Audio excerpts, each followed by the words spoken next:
سریع‌ترین راه برای رسیدن به دیش ماهواره در مجتمع مسکونی. یورش به مجتمع، شکوندن در و پنجره، وارد شدن به حریم خانواده ها و گرفتن دیش ها. ماشاءالله. یا پله فرار یا کمک از نگهبان. درست میشه. اگر شما در تیم مذاکره کننده برجام بودید چه تصمیمی میگرفتید؟ تلاش میکردیم که خانم موگورینی حجابش رو رعایت کنه در طول برجام. شعر مورد علاقه میگن مستی گناه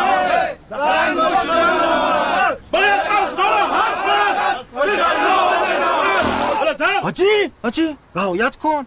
از شما بعیده با این سیمای نورانی. حاجی نجسی بدم میاد. شما احتمالاً ساقیت بد بوده. بعدم ماشاءالله خودت علا برکت الله اجازه بده ببینیم اعضای گروه چطورن. گروه مرو نداریم آقا. اگه اینا رئال مادریدن من برادر زیدانم.